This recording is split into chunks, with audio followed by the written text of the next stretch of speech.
안녕하세요. 신통일한국 원로들의 길잡이 신통일한국 국민연합 원로의 경기남부 이재홍입니다. 오늘 10월 19일 원로들의 길잡이 안내를 시작하겠습니다. 이슬람 무장 세력 하마스가 7일 이스라엘의 기습 공격을 감행하면서 유혈 사태로 점철돼 온 중동 정세가 다시금 극도의 혼미 상태로 빠져들고 있습니다.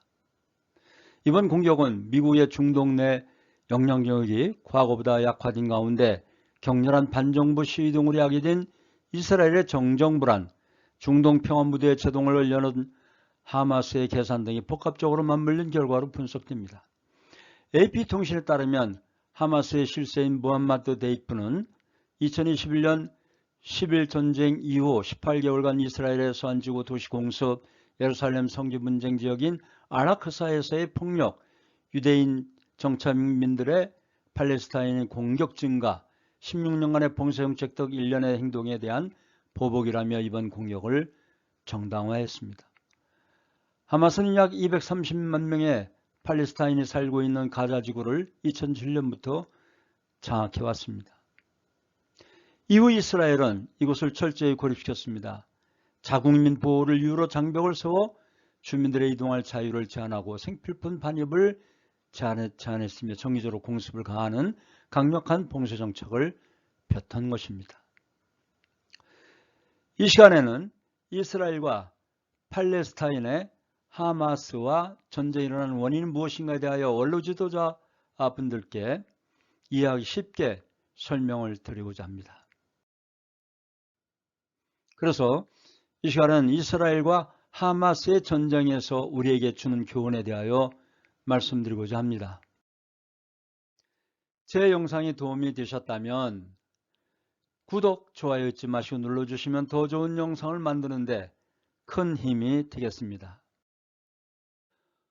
먼저 뿌리는 하나인 세계 3대 종교를 살펴보겠습니다만 종교학자들은 이 세계 3대 종교의 쇠꼭지가 같은 공통점이 있다고 보고 있습니다. 첫째는 민족의 뿌리가 하나인 조상, 즉 아브라함이 같고, 두 번째는 경전, 즉 모세오경이 같습니다. 그래서 종교학자들은 이 3대 종교를 모세 종교라고도 합니다. 세 번째는 예루살렘 성지가 같습니다. 이 쇠꼭지가 같지만 서로의 민족은 원수시하고 있습니다. 서로 자기의 조상이요, 서로 자기만의 경전이요, 그리고 자기들만의 성지라고 주장하고 있는 것입니다. 민족주의의 한계점은 철학과 정치적 이념과 종교적 신앙심을 초월하고 하나님을 중심하여 경천사상으로 하나가 되어야 된다는 교훈을 볼 수가 있습니다. 이 3대 종교를 하나로 만들 수 있는 것은 오직 하늘을 중심한 참사랑에 대하여 서로가 하나 되는 것입니다. 이 3대 종교의 조상인 아브라함의 그 후손, 후예들에 대해서 잠깐 알아보면은 아브라함과 그 부인 사라가 나이가 늙도록 후손이 없자 그의 종 하갈과 동침하여 낳은 첫 번째 아들이 이스마엘이었습니다. 그런데 후손이 없을 줄 알았는데 하늘의 축복으로 출산의 나이가 지났음에도 정식 부인 사라로부터 이삭을 낳게 된 것입니다. 도표에 보시는 바와 같이 이삭의 후손인 히브리 민족의 계보요 족보가 오늘날의 이스라엘 역사, 즉 유대 민족사가 되는 것입니다.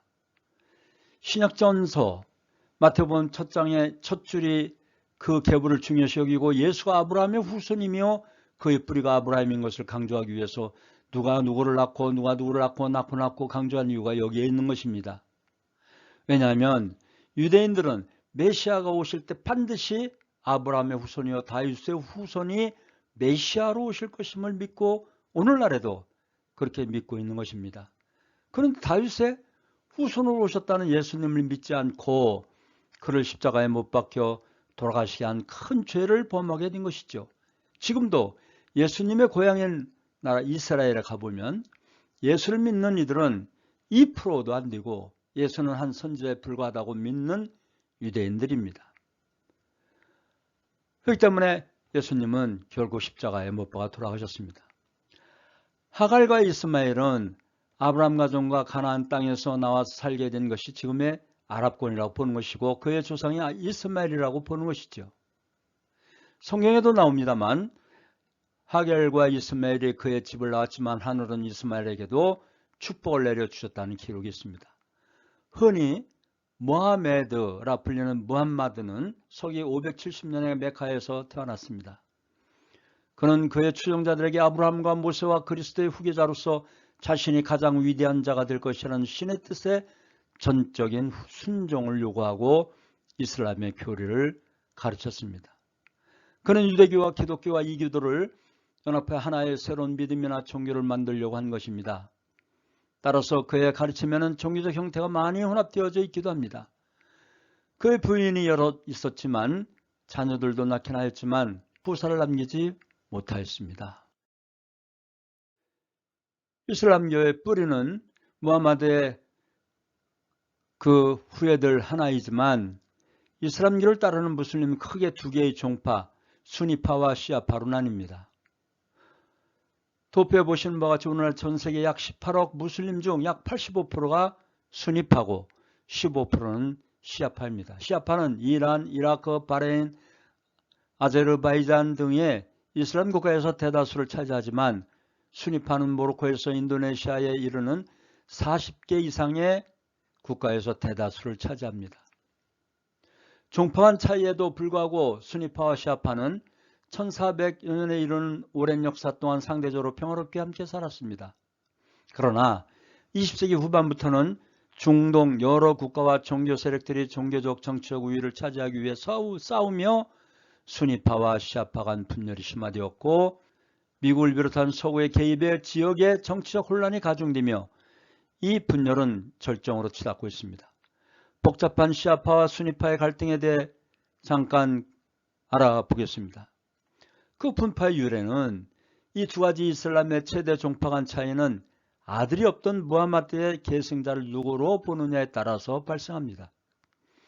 632년 이슬람 공동체 지도자였던 선지자 무함마드가 후계자를 정하지 않은 채 숨을 거두었습니다. 다수인 수니파는 선출된 칼리파가 후계를 이룰 수 있다고 본 반면 시아파는 무함마드의 사촌이자 사위인 혈통 알리를 계승자로 여겼습니다.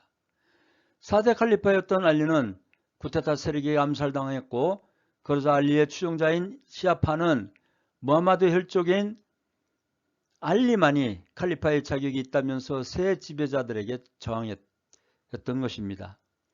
결국 1400년 이전의 지도자 계승 문제로 갈린 종파지만 현대의 갈등 관계는 단순 교리의 차이를 넘어서 국가 간 세력 다툼과 직결되어 있습니다.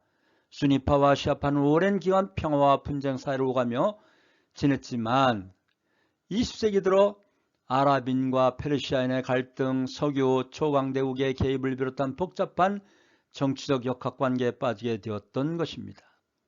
지도에서 보시는 바와 같이 근본이 일어난 이스라엘과 하마스의 전쟁은 이스라엘 내에 위치하고 있는 가자 지역의 하마스 단체에서 그동안 뭉쳤던 갈등과 현재의 정치 입지 조건을 내세우기 위한 시도로 선제 공격을 감행하면서 크게는 아브라함의 후예들이요 좁게는 유대교와 이슬람교 그리고 환경파인 시아파의 한 조직으로 볼 수 있는 하마스, 헤즈볼라 등이 일으킨 것입니다.